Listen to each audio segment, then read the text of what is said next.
Bienvenidos a La Atalaya, un podcast original de Locos de Wall Street que busca acercar la geopolítica y los mercados financieros a todos los públicos.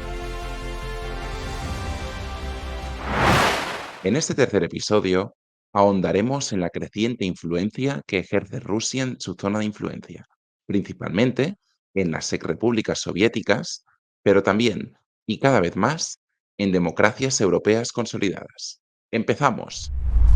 La invasión de Ucrania, iniciada en febrero de 2022, supuso un baño de realidad para no pocas cancillerías europeas acerca de los desafíos y peligros que todavía hoy plantea Rusia, un adversario geopolítico que parecía amansado tras la descomposición de la URSS en 1991. La ocupación de los territorios georgianos de Abjasia y Osetia del Sur en agosto de 2008, regentados por una mayoría de rusoparlantes, fue un primer toque de atención, que encontraría réplica 6 años después con la aprehensión de la península de Crimea y la estratégica base naval de Sebastopol, aprovechando el vacío de poder imperante en Ucrania por aquel entonces. En ambos casos, la tibia respuesta de Occidente envalentonó al Kremlin, sintiéndose así legitimado para proseguir con su agenda expansionista. Pero más allá del enfoque bélico, Rusia lleva años tejiendo complicidades y alianzas con figuras y actores influyentes de la escena política europea. Es una apuesta de perfil bajo, alejada de los focos mediáticos, pero que con el paso del tiempo ha demostrado ser, si cabe, más fructífera, reportando notables dividendos. Uno de los casos más sonados fue el de Gerhard Schröder, ex canciller alemán entre 1998 y 2005, y considerado la pieza clave que potenció los lazos energéticos entre Berlín y Moscú. A él se le atribuye la arquitectura diplomática que hizo posible la construcción de los gasoductos Nord Stream, que disparó la dependencia alemana de gas natural ruso por encima del 50% a principios de 2022, circunstancia que acabaría convirtiéndose en un caballo de Troya de graves consecuencias. Schröder llegó a gestionar la dirección de la Junta de Supervisión de Rosneft, la principal empresa petrolera de Rusia, y tuvo vínculos estrechos con Gazprom, el gigante gasístico de control semiestatal, que le ofreció un puesto en el Consejo de Administración. Al final, con la irrupción de la guerra, la presión social y mediática fue tal que al ex canciller no le quedó más remedio que rechazar el puesto y romper lazos a todos los niveles con Rusia, para no deteriorar más todavía su imagen pública. Si bien el caso de Schroeder es especialmente paradigmático, los tentáculos del Kremlin se extienden a lo largo y ancho de la primera potencia europea. En octubre del año pasado, sin ir más lejos, en la que fue su última visita a Berlín, el presidente ucraniano Volodymyr Zelensky vio como hasta 87 diputados del Bundestag, del Parlamento alemán, abandonaban la sala de plenos durante su intervención. Pertenecían a polos ideológicos opuestos, representados por los miembros del partido de extrema derecha Alternativa por Alemania y sus homólogos del partido de extrema izquierda Alianza Zara Wagenknecht, que sin embargo confluían en su posición prorrusa. El portavoz del primero justificó el boicot alegando que Ucrania no necesita un presidente que abogue por la guerra, sino uno que defienda la paz. Un mes antes, en septiembre, ambas formaciones habían cosechado grandes resultados en las elecciones regionales de Turingia, Sajonia y Brandenburgo, poniendo en aprietos a las fuerzas tradicionales hegemónicas y ejemplificando las todavía profundas diferencias entre el oeste y el este del país, 35 años después de la caída del muro de Berlín. La influencia de Moscú no se limita al país germánico, sino que encuentra ecos en muchas otras partes del continente. En Italia, Matteo Salvini, líder del Partido Conservador La Liga y actual vicepresidente y ministro de Transportes del país pilotado por Giorgia Meloni, tiende abiertamente lazos con Rusia.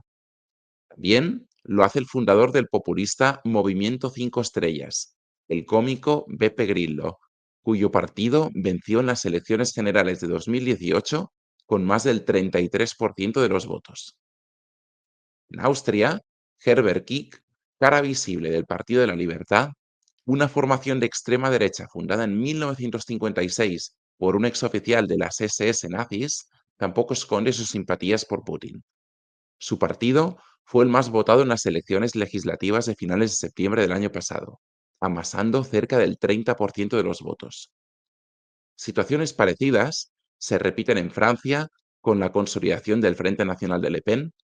en Bulgaria con el ascenso del Partido Nacionalista y Prorruso Renacimiento, que quedó tercero en las elecciones de finales de octubre,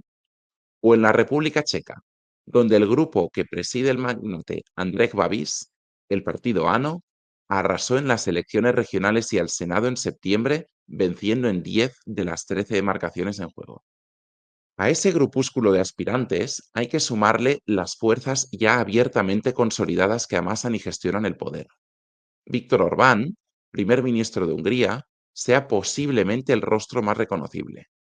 En no pocas ocasiones ha boicoteado o torpedeado negociaciones en el seno de la Unión Europea en favor de Ucrania, desde el envío de armamento, fondos para mantener a flote a Kiev. Firme defensor de la negociación con el Kremlin para poner fin a la guerra, no dudó, contraviniendo la postura unitaria fijada por Bruselas, en ir a visitar a Putin en julio del año pasado, coincidiendo con el inicio de su regencia de la presidencia rotatoria de la Unión,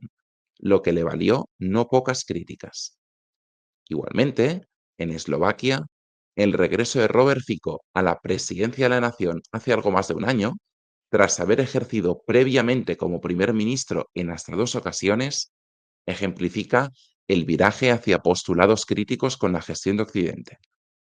En la víspera de Nochebuena, se reunió con Putin en Moscú para abordar un tema tan sensible como es el suministro de gas natural, tras que éste quedase cortado desde el 1 de enero al no renovarse los acuerdos de tránsito entre la rusa Gazprom y la ucraniana Naftogaz. Todas estas fuerzas y líderes políticos se caracterizan por un fervor patriótico y nacionalista y comparten una visión marcadamente euroescéptica, así como su antipatía por las políticas migratorias que se definen en Bruselas. Aún así, los casos de influencia más extremos posiblemente haya que encontrarlos en otros 3 países del continente: Georgia, Moldavia y Rumanía. En el primer caso, esta pequeña nación a los pies del Cáucaso lleva más de una década gobernada por Sueño Georgiano, una formación fundada en 2012 por el oligarca Bidzina Ivanishvili, quien hizo su fortuna durante las grandes privatizaciones que siguieron al colapso de la Unión Soviética y que a efectos prácticos controla los hilos del poder en la sombra. Pese al desarrollo económico sin parangón que ha experimentado el país desde su llegada, en los últimos tiempos el gobierno ha iniciado una lenta pero imparable divergencia hacia su aspiración histórica de adherirse tanto en la Unión Europea como en la OTAN, metas abiertamente compartidas y apoyadas por una mayoría de la población. Ya el año pasado hubo una primera muestra inequívoca de ello, tras la aprobación en sede parlamentaria de la mal llamada Ley de Agentes Extranjeros, de influencia rusa, y que buscaba monitorizar y controlar todas las organizaciones parcial o totalmente financiadas con capital foráneo que ejerzan una labor en el país. Aquella medida derivó en fortísimas protestas en las calles, que no lograron, en cualquier caso, la revocación de la ley. El punto álgido, no obstante, se ha dado en los 3 últimos meses. Primero, en las elecciones generales de finales de octubre, donde nuevamente Sueño Georgiano volvió a vencer en las urnas, apuntalando un cuarto mandato de 4 años de forma consecutiva con mayoría absoluta. Las misiones de observadores internacionales, así como la oposición en bloque, denunciaron indicios de fraude y compra de votos a gran escala, pero eso no movió ni un ápice la aguja. Semanas después, el primer ministro Irakli Kovakidze anunciaba la congelación de las negociaciones para adherirse a la Unión Europea hasta al menos 2028. Y hace escasos días, la hasta entonces presidenta del país, Salomé Zurabishvili, considerada el único contrapoder a la hegemonía del sueño georgiano, era reemplazada por un perfil claramente afín al partido, eliminando así todo atisbo de oposición. Georgia lleva 40 días de protestas ininterrumpidas en todas las grandes urbes del país, empezando por Tbilisi, la capital, con proclamas abiertamente proeuropeas y contrarias a la creciente influencia de Moscú, que a día de hoy sigue controlando las regiones de Abjasia y Osetia del Sur tras que fueran ocupadas en 2008. En Moldavia, que colinda con el oeste de Ucrania, a primeros de noviembre coincidieron las elecciones presidenciales con un histórico referéndum de autodeterminación para definir la hoja de ruta futura del país. La presidenta Maya Sandu, abiertamente europeísta, aspiraba a la reelección y buscaba un mayor acercamiento con Bruselas, en un país a efectos prácticos partido en dos y donde Rusia ejerce una gran influencia al controlar la franja terrestre de Transnistria, un territorio semi-independiente que atesora el mayor arsenal de la Guerra Fría en Europa, con más de 20.000 toneladas de armas y municiones. La cita tuvo lugar la primera semana de noviembre y Maya fue reelegida en segunda vuelta para un segundo mandato presidencial tras asegurar el 55% de los votos.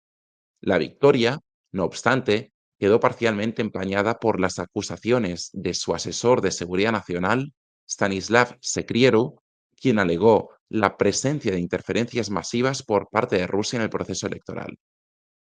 En paralelo, la ciudadanía estaba citada a manifestarse en un referéndum considerado clave para definir el rumbo del país, que planteaba si Moldavia debía modificar la constitución para incluir el deseo de los ciudadanos moldavos de pertenecer a la Unión Europea. La presidenta Sandu hizo campaña por el sí, que finalmente venció, si bien por un estrechísimo margen de diferencia, al asegurar tan solo el 50,38% de los votos, arrojando un resultado a todas luces inconcluyente y de profunda división social. En este clima tan polarizado, el gobierno moldavo no dudó en señalar al magnate Ilan Shor, acusado in absentia a 15 años de prisión por un tribunal del país por saquear las arcas públicas, de influir decisivamente en el referéndum con la compra de hasta 130.000 votos sobre un censo de poco más de 1,5 millones de ciudadanos. Shor reside actualmente en Moscú y es de sobras reconocida su afiliación prorrusa. En Rumanía, por último, se ha vivido una situación cuanto menos sorprendente, marcando un peligroso precedente para la calidad de las democracias europeas. Finales de noviembre, coincidiendo con la celebración de la primera vuelta de las elecciones presidenciales, el candidato Karin Georgescu venció contra todo pronóstico. Definido como independiente, de corte populista y con una especial afinidad hacia Rusia, ni siquiera figuraba en las 5 primeras posiciones en el consenso de las encuestas que monitorizaban la cita electoral. Su victoria, además, vino acompañada del segundo puesto de Elena Lasconi, líder de la principal fuerza opositora de derechas del país, lo que a efectos prácticos supuso dejar fuera de la carrera a la reelección tanto el actual primer ministro, Marcel Ciolacu, del Partido Socialdemócrata, como a sus socios de gobierno, los liberales. Pues bien, escasos 10 días después, justo antes de que se celebrase la segunda vuelta para dirimir quién pilotaría la nación los próximos 4 años, el Tribunal Supremo invalidó los resultados tras haber analizado y posteriormente desclasificado informes de los servicios de inteligencia de Rumanía. En ellos quedaba constancia de la interferencia rusa en el proceso electoral, privándolo del fair play necesario. Las elecciones han sido reprogramadas para el próximo 23 de marzo y las fuerzas europeístas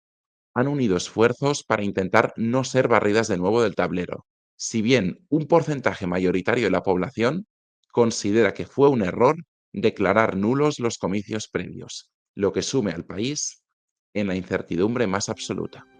Hasta aquí el tercer episodio de La Atalaya. Si os ha gustado el contenido, podéis seguirnos en YouTube, iVoox o Spotify, entre otros canales, donde periódicamente iremos subiendo nuevos capítulos. También podéis encontrarnos en Twitter, desde donde informaremos de cualquier novedad. Muchas gracias por escucharnos y hasta pronto.